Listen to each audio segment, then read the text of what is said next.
Welcome to Birds of Prey Sports Talk. We're your hosts, Jared and TJ. And in this video, we'll be breaking down the Orioles versus Twins series, which is a series that we really should have taken care of business. We're playing a below average squad. They're not.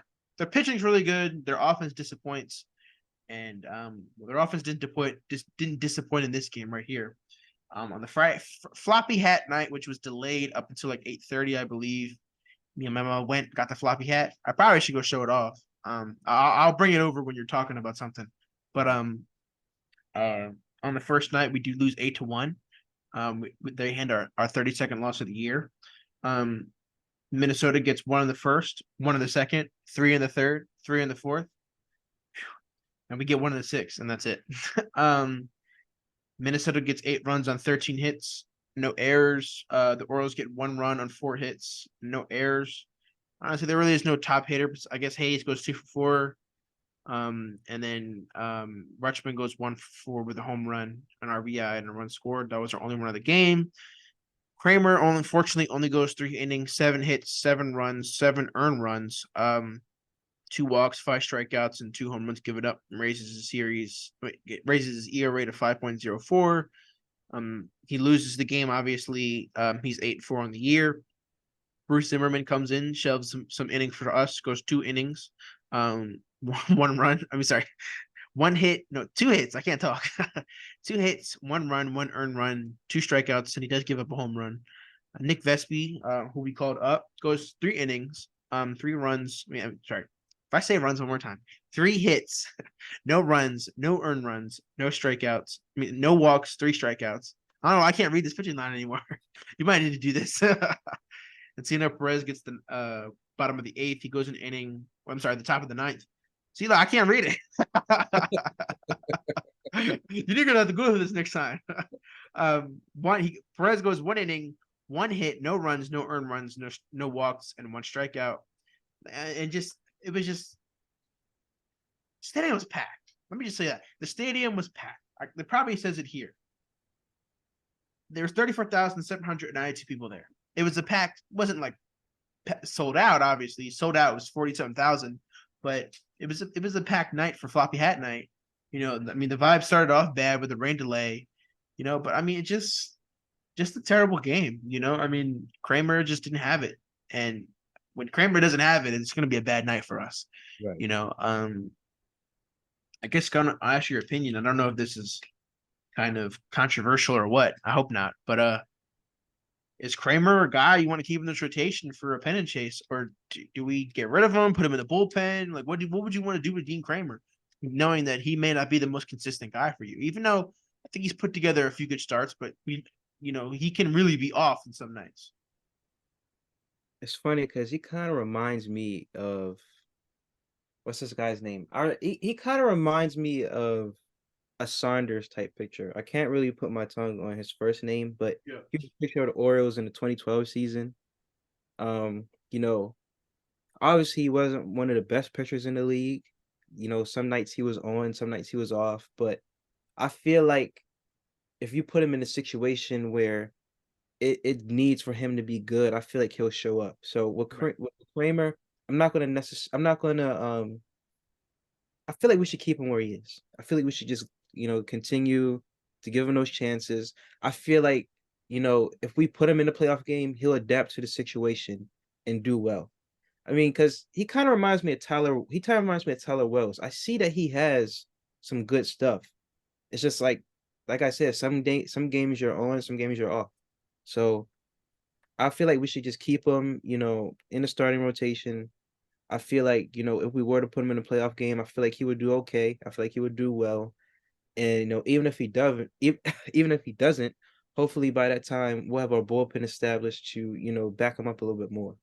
But I'm here. Sorry, I didn't mean to disappear, but I wanted to show the giveaways. But go ahead. No, I finished. All right. Well, this was the floppy hat that they gave out on that Friday night. It's nice little black. I like the old Orioles logo here, the O, and the newer logo. Obviously sponsored by Miller Lite. That was a 21 and over giveaway. So that always made me mad as a kid. I used to get the floppy hats because it was sponsored by a beer. I'm like, it's a freaking hat. It's not, and I could drink it, but yeah, I'm not putting this on by the way. But Now, I just gotta um, say, this man Jay right here might be the drippiest Orioles fan ever. I mean, he has the drip Orioles jacket, he has the floppy hat now, he has the Jordan ones to go with it. I mean, this man is, hey, Orioles, for real, do something for this man. He's always dripping, always representing. thanks for the plug, man. They're gonna get email from the Orioles like we want to give you two free tickets the rest of the year. Hey, let's do it. Let's do Yeah, like they would ever do that. So, anyways, and the game on Saturday, the Hawaiian shirt night, which I also have here as well. I'll show it after we break it down. Um, we're trying to avoid losing the series, losing our second series in a row, and going on a 4-game losing streak. It's another thing. Well, we failed at doing that because we lost 1-0, and we got one in the Twins got one in the fourth, and that was on the scoring of the game. Twins get 1 run on 7 hits, no errors. Orioles get no runs on 3 hits and no errors as well. No top hitters. Let's be real here. We got 3 hits, no runs. Bradish, pitches tail off, in my opinion. He goes 6 innings, gives up 7 hits, but only 1 run, 1 earned run, 1 walk, 7 strikeouts, and that 1 run was a home run. Mike Baumann goes an inning. No hits, no runs, no earned runs. He does walk 1, but he does strike out 2. Danny Coulomb goes an inning, zeros across the board with 1 strikeout, and Cano comes in for an inning as well, zeros across the board and 2 strikeouts. Starting to get a little back to early season Cano form, just offense again, man, just sputtering. It seems like that's been a constant theme the past few games. With the game on Tuesday versus the Reds, you only get 1 run. Obviously, on the game on what is it, Wednesday, you get seven runs, but most of those came in 2 innings. Everything else was in between. Between those innings was like terrible offense, nothing getting going. Against a terrible pitcher, by the way. Not like we were getting pitched by Max Scherzer or whatever. It's some guy with like some 6+ ERA. Not anymore. But and then obviously offense was terrible on Friday night. They didn't get the job done. Offense was terrible again on Saturday. But and another thing, packed out again. 40,000 people there to show up for that Saturday game, to the point where they had to open up the left field bleachers. I don't know if I told you about that, but they opened up those closed off sections and it was starting to fill up there. I mean, we're packing the yard. I mean, it seems to only be for giveaway events, but I mean, at least they stay. They could have just take it and leave, but gotta show everybody the Hawaiian shirt.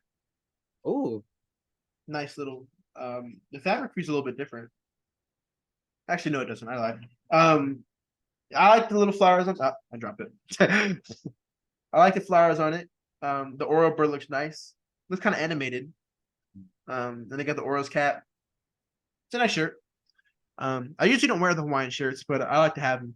hey, we need to take a trip to Hawaii. Show them that Yeah, Orioles. I got the other ones too. I got the one from 21 and I got the one from last year. I've went the last 3 years.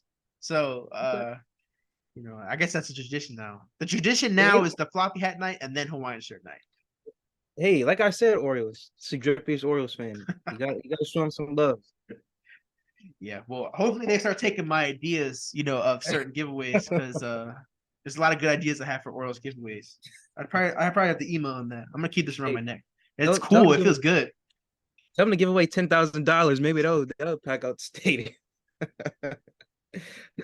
Every fan over 20 years old gets $10,000, bro. No, first of all, that would probably cause gunfire and freaking fights at the stadium. They announced that would be a hot zone for criminal activity. So no, don't do that, please, because giving away free money only means people are gonna go crazy, because that's anyway. Talking about Baltimore crime is not what this page is about. With Birds of Prey sports talk, and it's not Birds of Prey crime talk. Anyway, we're trying to avoid our first sweep since last season. It's been a long time since, I think it's at like 65 series since we got swept. It's been a while. This would be we haven't been swept in the Adley era either. So, and thankfully we do. We avoid the sweep. So don't want to get swept by mid. Um, we win the game 2-1. Minnesota gets 1 in the 5th. And we get 2 in the 8th to win the game. Minnesota gets 1 run on 6 hits and no errors. The Orioles get 2 runs on 5 hits and no errors. Surprised we even managed 5 hits. Our top hitters, Rutschman goes 1 for 4 with a run scored. Santander goes 1 for 3 with a run scored. Hicks comes in 1 for 3 with an RBI. And Westberg, he didn't get any hits, but he gets an RBI and he got hit on the hand by 101 fastball that flew like 20 rows back in the dugout, over the dugout. So he's lucky he didn't break his hand. That would have really sucked for Westberg. He's been really hitting well. So proud took one for the team and it mattered at the end. Cole Irvin, who usually disappoints, didn't disappoint today. Goes 5 innings, 6 hits, 1 run, 1 earned run, 3 walks, 1 strikeout. Lowers the season ERA to 6.32. Brian Baker actually goes 2 innings, no hits, no runs, no earned runs, no walks, and 1 strikeout. Ciano Perez goes an inning. Ciano Perez has been on the rise lately. I don't know if you've noticed that. I look ridiculous on my neck. Ciano Perez goes an inning, no hits, no runs, no earned runs, no walks, and 1 strikeout. And Felix Bautista comes in for the save. Zeros across the board, no funny business, and strikes out the side, 3 strikeouts. He gets his 22nd save of the year. Ciano Perez gets his second win on the year. He's 2-1. And Felix Bautista also lowers the season ERA to 1.16. So, I mean, this it didn't feel like a confident win. It just felt like you scraped by the skin of your teeth. Do you agree with that? It kind of felt. I agree. It kind of felt like we weren't really trying the first 2 games. Let's just at least end the series off on a good note. That's the type of win that it felt like. And I mean, I guess that is a good mindset to approach the last game, but I feel like you should have that same mindset the first 2, Right. or at least the first. So I mean, I don't think necessarily they weren't trying it. They just couldn't get it going. Yeah. I also feel like the delays, Yeah, that's another thing. Yeah. Well, I mean, that really affected the Red Series, in my opinion. Yeah. And then you had the delay on Friday night. Just so happened to be the only game we got blown out. And then I don't know. It's just funky, Really hope that we can find a groove, but I don't really have confidence in that. We got to go to New York, next series. That's not really a good place to start slumping at, So and we need to take care of business because it's a 4-game series and we're only 4 games up on them. So you get swept, you're all tied. So anyway, glad Felix Bautista meant business in the 9th. Westberg took one for the team. He's probably going to be out for a few days. I mean, taking 1-on-1 to the hand, like back of the hand too, like no padding, anything. He had a glove on, but 101 there, that could break your hand. So he's lucky that didn't happen. And Hayes also got hurt in this game as well. He's a hip pointer. He should be out for a few days. So hopefully he comes back soon. That's all we have. Unless you have any thoughts on this Orioles Twin series. I'm just hoping, we can learn a lot from this series. We play them again very soon. So I'm hoping that we can, use what we've learned from this series and just be more successful against them, when we play against them in 2 series from now. Yep. I don't know. It seems like we struggle a lot against the Twins, just historically. I don't know why. I remember those Justin Morneau days. I hated Justin Morneau. It seemed like he always just decided to be a prime Hall of Famer catcher when it came to playing against us. But no, you're talking about Joe Mauer. Oh, Joe Mauer. Justin Morneau did play for the Twins though, so you're not far off. Yeah, you got the J name, but Joe Mauer. No, Joe Mauer was. It did seem like he was a beast against us, and I guess he is a Hall of Fame catcher, so it's not like he was terrible. Yeah, So I think he's a Hall of Fame catcher, but it's not like we let some scrub like freaking Pedro Severino, or even though he wasn't around then, like freaking hit home runs against us, whatever. It's hard to come across good catchers, but Joe Mauer was definitely one of them. Yeah. So but yeah, that's our breakdown of the Orioles versus Twins series. It's an unfortunate series loss, our second loss in a row, but we don't go on a 5-game losing streak and we don't get swept. So, I guess that's a positive to look at. We got our 49th win of the year. The Duhan has 2 losses, which gets to 33 losses on the year. I believe that's all. Don't forget to like, subscribe, and shares. And also subscribe to our second channel, Casual Cinema. We already have 2 videos up, so check those out. Like those and subscribe as well. I'll comment as well. And well, we're Birds of Prey, and we're out.